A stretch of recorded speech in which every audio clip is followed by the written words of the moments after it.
Disney's legacy of duck comic books, cartoons, and stories have given us an incredible and enduring cast of characters, collectively taking bit characters from Disney comics and shorts and developing them into some of the most well-known and beloved faces in the entire Disney canon, including a certain trio of mischievous siblings: Huey, Dewey, and Louie Duck.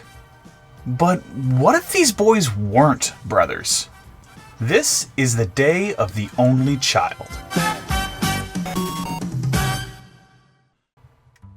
One of the biggest changes between Disney's DuckTales reboot and, well, pretty much any other version of these characters is how it treats Donald Duck's nephews. Ever since Huey, Dewey, and Louie first started appearing in Disney comics and cartoons, they've pretty much been interchangeable. Together, the three of them acted as a sometimes adversary to Donald, or a trio of adventurous helpers for Scrooge. But more often than not, there just wasn't that much about them that defined who they were as individuals. Instead, these characters have mostly acted together, as one fluid team that almost, but not quite, thinks with the same mind. The new DuckTales series is the first cartoon since Quack Pack to change that, giving each brother their own unique personality, goals, and flaws. It's also the first show to ask big character questions, like, who would Huey, Dewey, and Louie be if they weren't brothers? Webby, I don't have brothers. I'm an only child. Don't be ridiculous. Oh no, we must be in some sort of dystopian alternate dimension. This is the day of the only child. Only what now? It's a beautiful holiday. That he made up. Where for a whole day we get to be sibling-free and do all the amazing things that an only child gets to do. Make our marks on the world. Not have to answer to anyone. Be horribly alone. Basically, it's a day where the kids get to take a break from being brothers. Webby doesn't quite get it. She kind of grew up alone in the mansion and always wanted more family. But for three boys who are always fighting, it's a godsend. And this is why we need Only Child Day. From here on out, the episode splits Huey, Dewey, and Louie up to have their own micro-adventures. Stories that let their individual character traits shine. Basically, the episode is segmented into 3 6 to 8 minute cartoon shorts focusing on each brother. Or a single child. Or whatever. Huey's story is first, and it might be my favorite. Probably because it features a day in the life of a junior woodchuck. The Disney Duck version of scouting. In fact, this junior woodchuck outing is partially why Huey is opposed to Only Child Day in the first place. It's a 3-person cookout, and he can't get his cookout badge without the help of his brothers. That means a lopsided sash, Launchpad.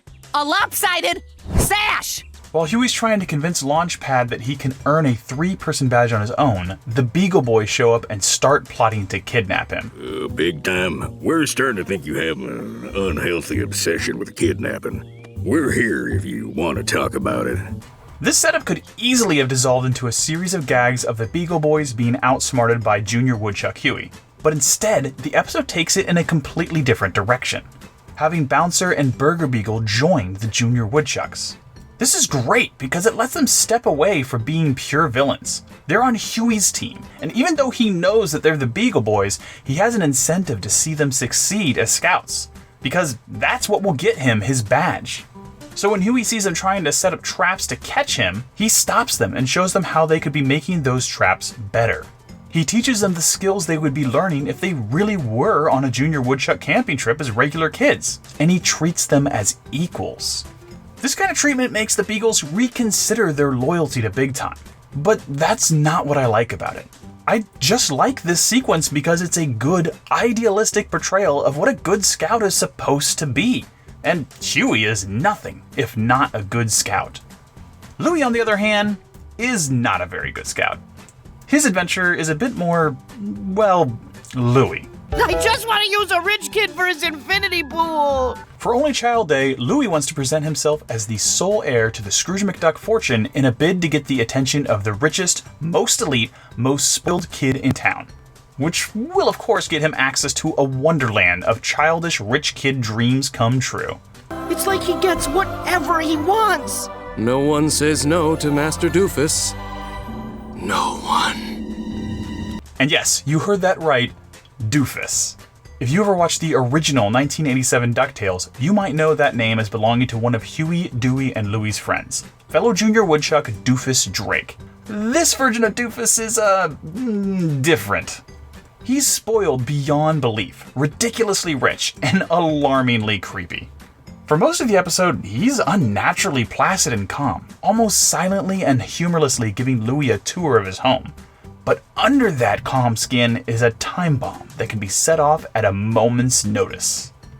I won't give away the specific twist, but this definitely isn't the Doofus Drake we knew from the original series.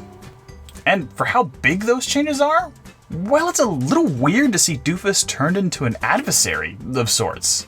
But like most major changes we've seen to DuckTales so far, I really don't mind. The main cast of the show is so well rounded out right now that it just doesn't need an extra member to be added to the entourage. And I appreciate that the creators of the show aren't afraid to change minor characters in major ways to take the story in unexpected directions. It really just makes me excited to see what they might do with other characters.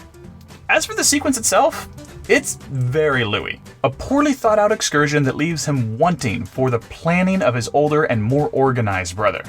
Even so, it is pretty fun to see all the things he does with Doofus. The rich kid's treehouse is a child's fevered dream of candy, trampolines, and luxury. Dewey's only child dream, on the other hand, is a lot less lavish. And a lot more creative. It's probably best to let it speak for itself. Live from McDuck Manor, home to the most celebrated duck in Duckburg, and also Scrooge McDuck, it's Dewey the Knight! I mean, can you think of a fantasy more perfect for the attention-seeking middle child than being a late-night TV show host? In some ways, Dewey's story is the most relatable and sad. He has this big creative project he just has to get out of him, but he's too shy to share it with his brothers. Instead, he tries to do it all himself, playing the role of the host, the announcer, and even the band, all on his own. But when it comes time to have guests on his imaginary talk show, he comes up short. And the only thing he can think to do is recreate his brothers. What's up, McDuck Manor? Louie in the house. Bye. And that's maybe the point. In this version of DuckTales, Huey, Dewey, and Louie are all their own characters, but they're still a team of siblings who work best when they combine their strengths. And we do get to see that at the end of this episode when these three stories converge.